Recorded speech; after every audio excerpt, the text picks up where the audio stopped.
مسلمانوں کی بھی ذمہ داری یہ ہے کہ وہ اس کو حاصل کرنے کے لیے ہر طرح کی جانی و مالی ہر طرح کی قربانی پیش کرے۔ اس کے علاوہ نہ جب تک کہ اس سرزمین پر مسلمانوں کا غلبہ نہیں ہوگا، اسلام کا بول بالا پوری دنیا میں کہیں نہیں ہو سکتا ہے۔ اس سرزمین پر جس کا غلبہ ہوتا ہے اسی کی عزت و عظمت مانی جاتی ہے، اسی کا ڈنکا دنیا میں اور عالمی منظر ناموں میں اسی کا ڈنکا بجتا ہے۔ لہٰذا مسلمانوں کی ذمہ داری ہے کہ وہ اس سرزمین کو حاصل کرے۔ الحمدللہ رب العالمین والصلاة والسلام علی رسولہ النبی الکریم، اما بعد، اعوذ باللہ من الشیطان الرجیم، بسم اللہ الرحمن الرحیم۔ حضرات گرامی، ابھی جو آیت کریمہ آپ کے سامنے تلاوت کی گئی، اس آیت کریمہ کا تعلق اس سرزمین مقدس سے ہے جس کی عزت و عظمت کو، جس کے تقدس کو آج کھلے عام روندا جا رہا ہے۔ اس مقام مقدس سے اس آیت کا تعلق ہے جس پر اغیار اس کی توہین ہی نہیں بلکہ وہاں کے باشندوں پر ظلم مظالم کے پہاڑ توڑے جا رہے ہیں۔ اسی سرزمین کے حوالے سے قرآن مجید کی اس آیت میں کہا گیا کہ جو لوگ اس سرزمین پر قابض رہتے ہیں، جن کو اس سرزمین پر جن کا غلبہ ہوتا ہے، ان سے دنیا کے لوگ ڈرتے رہتے ہیں، گھبراہٹ کے شکار رہتے ہیں کہ وہ بہت پاورفل لوگ ہیں، ان کی طاقت کا کوئی ٹھکانہ نہیں ہے۔ انہی ڈرنے والوں میں سے کچھ جیالے، کچھ عزم و حوصلے رکھنے والے مسلمان مومن وہ کہتے ہیں، قال رجلان من الذین یخافون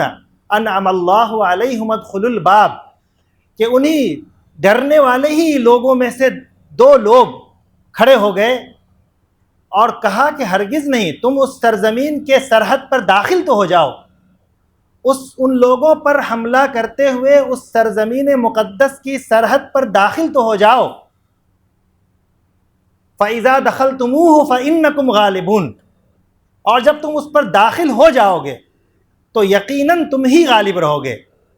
اور یہ قرآن کی آیت، اور مزید اللہ تبارک و تعالیٰ نے فرمایا، یہ سوال ہو سکتا ہے کہ کیسے غالب ہو جائیں گے، وہ تو بڑے طاقتور ہیں، وہ تو جبارین ہیں، وہ قہارین ہیں، ان کا دنیا میں ان کی طاقت کا ڈنکا بجتا ہے، ان کی ٹیکنالوجی کا، ان کی فوجی قوت کا، ان کی جاسوسی کا، ان کے خفیہ نظام کا دنیا میں ڈنکا بج رہا ہے، تو کیسے ان پر غالب ہو جائیں گے؟ اللہ تبارک و تعالیٰ نے فرمایا، وَعَلَى اللَّهِ فَتَوَكَّلُوا إِن كُنتُم مُؤْمِنِينَ، کہ اگر تم مومن ہو تو اللہ پر بھروسہ رکھو کہ اگر اس سرحد پر تمہارا داخلہ ہو گیا، اگر تم نے اپنی طاقت اور عزم و حوصلہ کا مظاہرہ کر لیا، تم نے اپنی بزدلی کے حائل پردے کو توڑ دیا، تو یقیناً تم غالب رہو گے۔ اللہ پر بھروسہ رکھو، اللہ پر مومنین کو بھروسہ رکھنا چاہیے۔ محترم بزرگوں، دوستو، یہ آیت جو پڑھی گئی وہ اس حوالے سے ہے کہ حضرت موسیٰ علیہ السلام کی قوم جو مومن تھی، جو مسلم تھے، وہ یہودی نہیں تھے، جو مسلم تھے، ان کو یہ بات کہی جا رہی ہے۔ آج سرزمین قدس اور مسجد اقصیٰ کے بارے میں ہر شخص جانتا ہے کہ آج وہاں کی کیا صورتحال ہے، وہاں مسلمانوں کے ساتھ اور وہاں کے رہنے والے لوگوں کے ساتھ کیا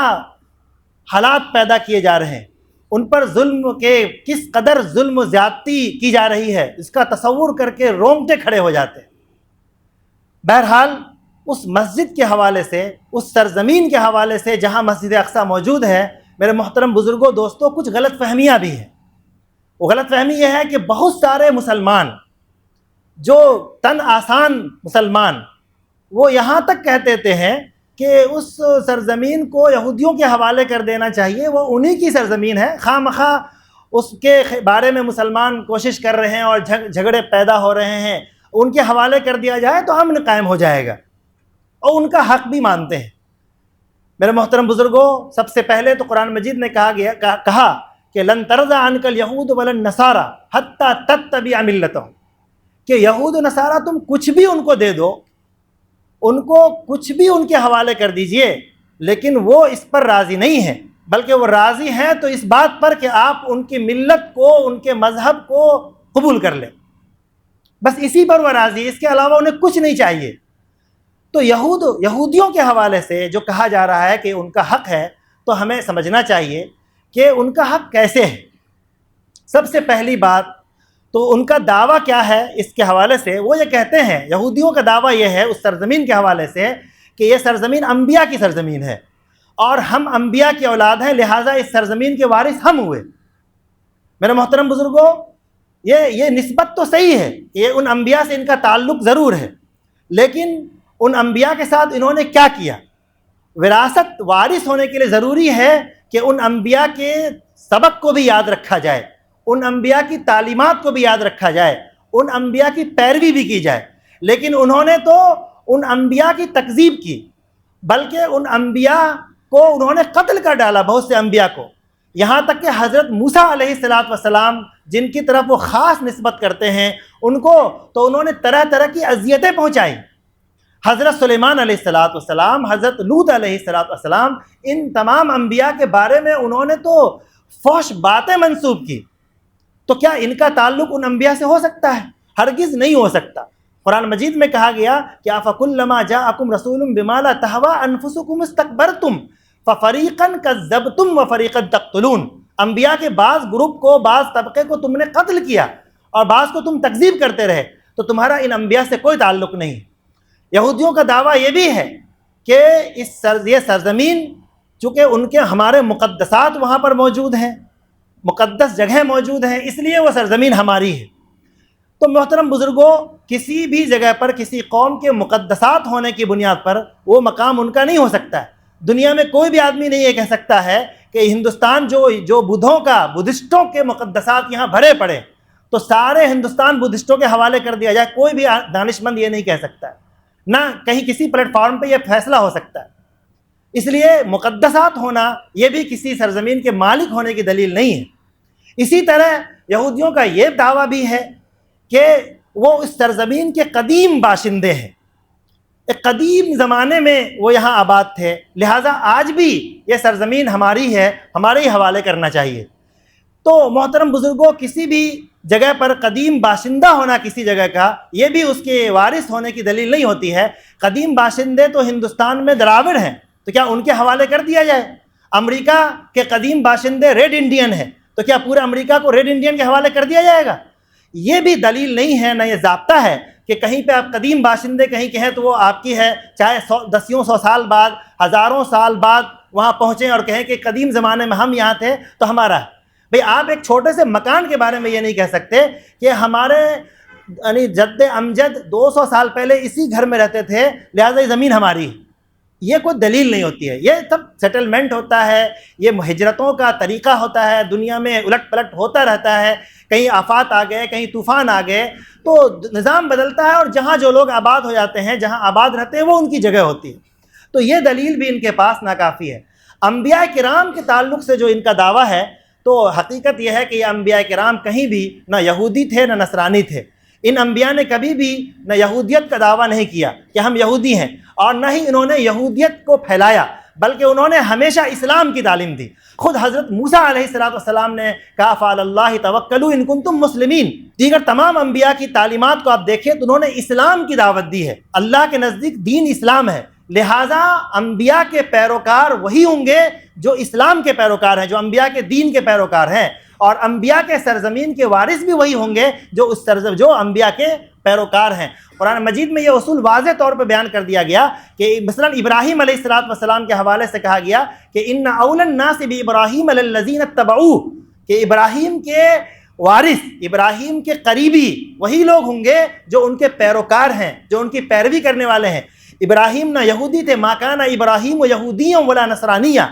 ابراہیم نہ یہودی تھے نہ نصرانی تھے۔ یہ انبیاء کوئی اس طرح کے مذہب نہیں، ان کا مذہب نہیں ہوتا تھا کہ وہ یہودی ہوتے یا نصرانی ہوتے، بلکہ سب کا مذہب، سب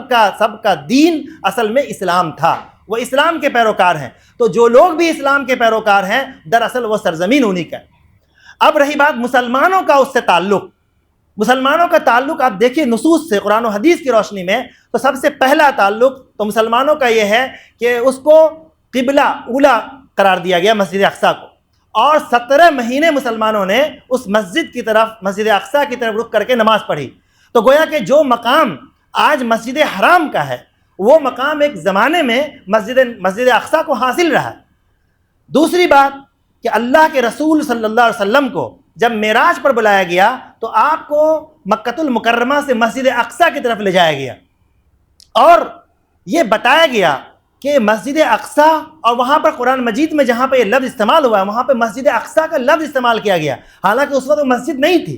مسجد حرام بھی نہیں تھی، لیکن سب کو مسجد کہا گیا۔ مطلب یہ ہے، یہ بتانا ہے۔ اور دوسری بات کہ اگر معراج کرانا ہوتا تو مسجد حرام سے بھی آسمان کا سفر ہو سکتا تھا، لیکن مسجد اقصیٰ کا ہی انتخاب کیوں کیا گیا؟ اس لیے کہ یہ بتانا تھا کہ یہ جو رسول ہیں یہ آخری رسول ہیں، یہ عالمی رسول ہیں، اور مسجد حرام چونکہ ایک پوری دنیا میں سب سے مشہور جو سینٹر تھا دنیا میں وہ مسجد حرام مکہ تھا، اور دوسرا جو سینٹر تھا پورب میں وہ مسجد اقصیٰ تھا دور دراز میں۔ تو یہ دونوں سینٹر کو، دونوں دنیا کے دو عظیم مرکز کو ایک جوڑا گیا اور بتایا گیا کہ ایک عالمی نبی کے ذریعے سے عالمی قیادت کی تبدیلی کا اعلان ہو رہا ہے۔ یہ صرف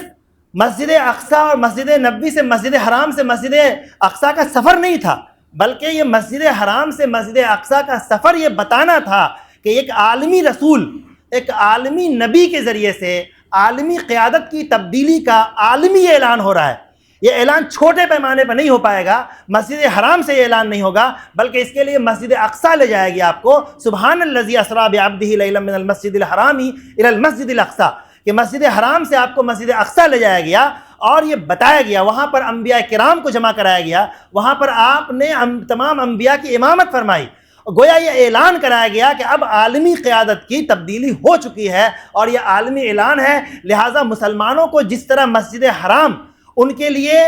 عظیم اور لازم ہے، اسی طرح بالکل اسی طرح مسجد اقصیٰ مسلمانوں کے لیے لازم اور ضروری ہے۔ یہ عالمی نبی کے لیے، عالمی رسول کے لیے دونوں سمبل، دونوں کے دونوں علامتیں ان کے وجود کے لیے، ان کے اسلام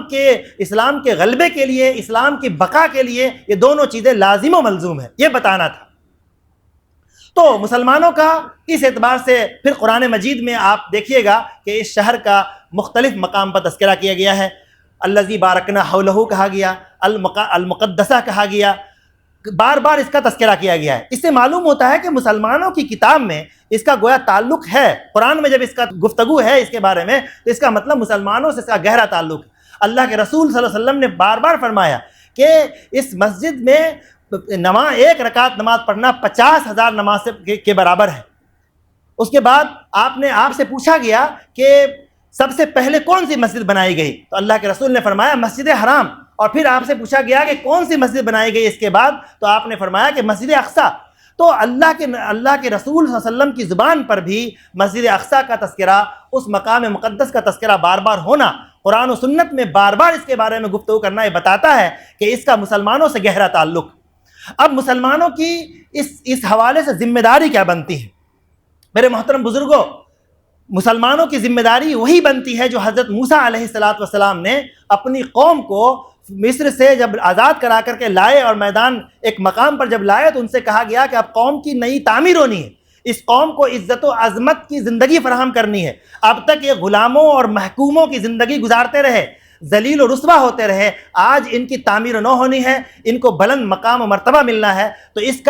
کے لیے حضرت موسیٰ علیہ السلام نے کہا کہ یا قوم ادخلوا الارض المقدسۃ التی کتب اللہ لکم، کہ اے میری قوم تم اس مقدس سرزمین میں داخل ہو جاؤ، حملہ آور ہو جاؤ، اس پر قبضہ کر لو، اس لیے کہ وہ سرزمین تمہارے لیے لکھ دی گئی ہے۔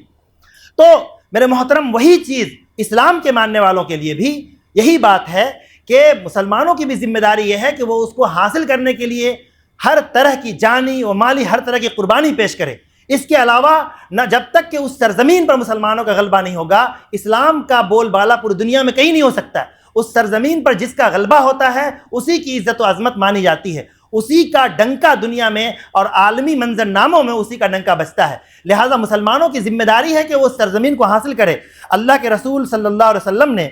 خاص طور پر واضح الفاظ میں یہ بات فرمائی ہے کہ لا تزال طائفۃ من امتی علی الدین ظاہرین لعدوہم قاہرین، کہ ہمیشہ میری امت میں ایک گروہ ایسا رہے گا کہ جو ہمیشہ دین پر غالب رہے گا، وہ دین سے، دین کے تقاضوں سے، دین کے مطالبات سے وہ ایک لمحہ بھی پیچھے نہیں ہٹے گا، ایک گروپ ہمیشہ رہے گا، اور دنیا ان کی مکمل مخالفت کرتی رہے گی، دنیا کی بڑی بڑی طاقتیں ان کے خلاف فیصلے صادر کرتے رہے گی، ان کے خلاف جال سازیاں کرتی رہے گی، لیکن ان کو لا یضرہم من خالفہم، دنیا کی مخالفتیں انہیں ذرا سا بھی کوئی شکن بھی ان کے چہرے پر نہیں ڈالے گی۔ صحابہ کرام نے پوچھا کہ اللہ کے رسول یہ گروپ کہاں ہوں گے، کس جگہ میں رہنے والے ہوں گے؟ این ہم یا رسول اللہ، کہاں ہوں گے وہ لوگ؟ تو اللہ کے رسول صلی اللہ علیہ وسلم نے فرمایا کہ ہم ببیت المقدس و اکناف بیت المقدس، کہ وہ لوگ ہوں گے جو بیت المقدس کے پاس رہ رہے ہوں گے یا بیت المقدس کے ارد گرد آباد ہوں گے، ان کے دین پر عمل کرنے کی گارنٹی لی جاتی ہے، چاہے دنیا ان کے خلاف ہو جائے، چاہے دنیا ان کی مخالفت کی آواز اٹھانے لگ جائے، لیکن پھر بھی وہ دین سے یکسر بھی سر بال برابر بھی وہ پیچھے نہیں ہٹ سکتے۔ لہٰذا ایسے لوگوں کی تعریف کی گئی۔ ایک جگہ پر اللہ کے رسول صلی اللہ علیہ وسلم نے اور بھی واضح الفاظ میں فرمایا کہ اول ھذا الامر نبوۃ و رحمہ، کہ ایک زمانہ آئے گا، ابھی کا زمانہ نبوت اور رحمت کا زمانہ ہے، اس کے بعد جو زمانہ آئے گا خلافت اور رحمت کا زمانہ آئے گا، اور اس کے بعد ایک زمانہ آئے گا جو بادشاہت کا بھی زمانہ آئے گا لیکن رحمت بھی ہوگی وہاں پر ساتھ ساتھ، لیکن ایک زمانہ آئے گا کہ جانوروں کی طرح وہاں کے لوگوں پر دشمن ٹوٹ پڑیں گے۔ تو اللہ کے رسول صلی اللہ علیہ وسلم سے پوچھا گیا کہ ایسے وقت میں کیا کرنا چاہیے؟ تو اللہ کے رسول نے فرمایا کہ فعلیکم بالجہاد، تو اس سرزمین کو حاصل کرنے کے لیے تمہیں ہر طرح کی کوشش کرنی چاہیے۔ اور اللہ کے رسول نے فرمایا کہ جہاد کیا ہوتا ہے؟ افضل جہادکم الرباط، سب سے افضل ترین جہاد جو ہوتا ہے وہ سرحدوں کی حفاظت کرنا، اپنے ملک کی سرحدوں کی حفاظت کرنا، یہ سب سے افضل ترین جہاد۔ اور اس کے بعد فرمایا کہ وَإِنَّ أَفْضَلَ رِبَاطِكُمْ عَسْقَلَانَ، اور سب سے عظیم ترین اور افضل ترین جو سرحد ہوتی ہے دنیا میں مسلمانوں کے لیے، سب سے افضل ترین سرحد وہ عسقلان کی سرحد ہے۔ عسقلان جو بالکل یعنی القدس کی سرحد ہے، جس کو آج اشقلون کے نام سے جانا جاتا ہے، وہ عسقلان جگہ ہے۔ تو اس کی سرحد کی حفاظت یہ اولین ذمہ داری مسلمانوں کی ہے۔ ایک اور روایت آپ کے سامنے پیش کریں گے کہ اللہ کے رسول صلی اللہ علیہ وسلم سے حضرت میمونہ رضی اللہ تعالیٰ عنہا نے سوال کیا کہ اللہ کے رسول ذرا ہمیں بیت المقدس کے بارے میں کچھ بتائیے۔ تو اللہ کے رسول نے فرمایا کہ وہاں جاؤ، اس میں جو ممکن ہو سکے اس میں نماز پڑھو، اس لیے کہ اس میں نماز پڑھنے کا بہت بڑا مقام ہے۔ ایک وقت کی نماز 500 نماز کے برابر ہے، مختلف روایتیں۔ اس کے بعد حضرت میمونہ رضی اللہ تعالیٰ عنہا نے اللہ کے رسول صلی اللہ علیہ وسلم سے پوچھا کہ ان لم استطع ان اتحمل الیہ، کہ اگر میں عورت ہوں یا میں کمزور ہوں یا کسی بھی وجہ سے، سرحدی پیچ و خم کی وجہ سے، دور درازی کی وجہ سے، کسی بھی وجہ سے اگر میں وہاں نہ پہنچ سکوں تو مجھے کیا کرنا چاہیے؟ کیا میرا تعلق ختم ہو جائے گا؟